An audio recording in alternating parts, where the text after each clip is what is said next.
Shalom, selamat pagi Bapak Ibu dikasihi Tuhan. Puji Tuhan, pagi ini kembali lagi kita mau membaca dan merenungkan firman Tuhan. Sebelumnya saya mengajak Bapak Ibu, mari kita berdoa terlebih dahulu. Mari kita berdoa. Terima kasih Bapak yang baik. Puji Tuhan, pagi ini kami kembali lagi di hadapan Tuhan. Sebelum kami membaca dan merenungkan firman Tuhan, kami menaikkan syukur kami kepadamu Tuhan atas penyertaan-Mu sangat sempurna, sehingga sepanjang malam sampai pada pagi hari ini kami bisa bangun tidur dengan sehat. Itu semua karena berkat kasih-Mu. Dan pada pagi hari ini ada kesempatan bagi kami untuk membaca dan merenungkan firman Tuhan. Tolong Bapak, buka hati dan pikiran kami, sehingga firman yang kami baca, kami renungkan, kami dapat mengaplikasikannya di dalam kehidupan kami hari lepas hari. Di dalam nama-Mu Bapa, kami sambut firman-Mu penuh dengan ucapan syukur. Haleluya, amin. Baik Bapak Ibu, tema yang saya berikan untuk kita renungkan bersama pada pagi hari ini, yaitu Aku tidak akan meninggalkanmu. Injil Yohanes pasal 14 ayat yang ke-18. Aku tidak akan meninggalkan kamu sebagai yatim piatu. Aku datang kembali kepadamu. Bapak Ibu, saudara yang dikasihi Tuhan, nats hari ini adalah perkataan penghiburan dari Tuhan Yesus.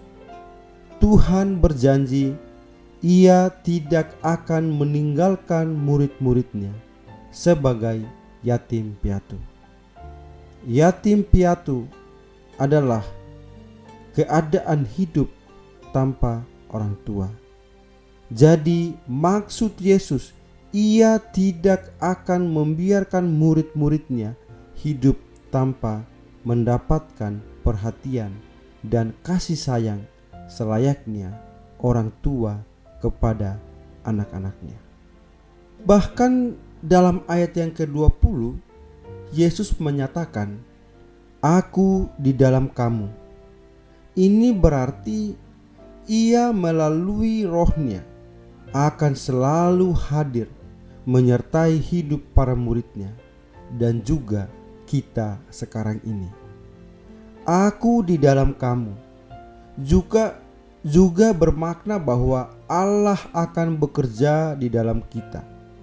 Kita adalah bait Allah dan roh Allah berdiam di dalam kita. Ketika Allah berdiam di dalam kita, Ia pasti mengerjakan kebaikan bagi kita.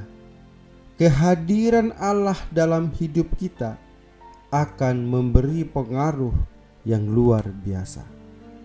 Perjanjian Lama juga menjelaskan tentang Allah yang hadir dan menyatakan dirinya.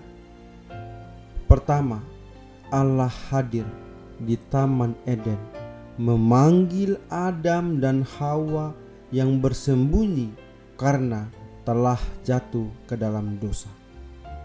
Allah sebenarnya tahu di mana mereka bersembunyi, tetapi Allah mau mereka menjawab panggilannya dan mengakui kesalahan yang telah diperbuat. Kehadiran Allah bertujuan untuk mengadakan pemulihan. Kedua, Allah menyatakan dirinya kepada Musa dalam semak duri yang menyala namun tidak terbakar. Allah memanggil Musa untuk menjadi pemimpin bangsa Israel yang akan melepaskan Israel dari perbudakan Mesir. Allah ingin melepaskan umatnya dari perbudakan dosa. Ketiga, Allah menyatakan diri melalui hadirnya tiang awan dan tiang api untuk memimpin Israel. Di lain sisi, Ia juga menyatakan hukumannya kepada Mesir dengan memberikan kegelapan pada waktu mereka akan mengejar bangsa Israel. Melalui kehadirannya, Tuhan mau agar umatnya maju dan merebut kemenangan.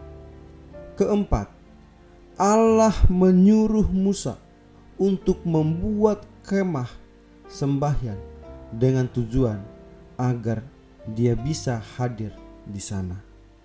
Dan melalui tabernakel ia dapat bertemu dengan umatnya.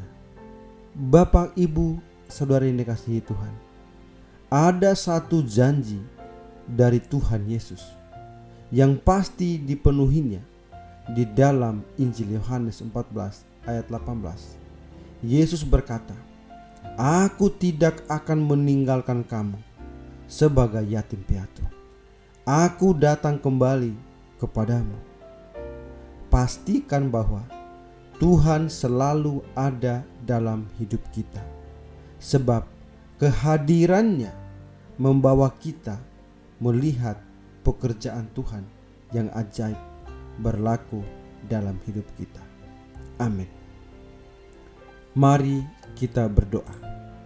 Terima kasih Bapa yang baik.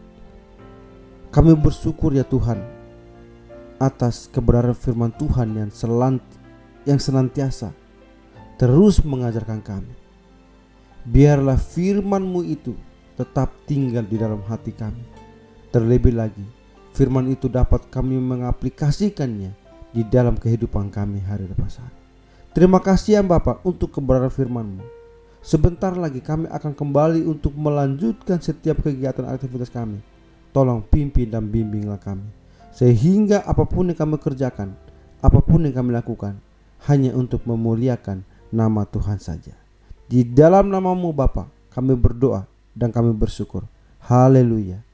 Amin.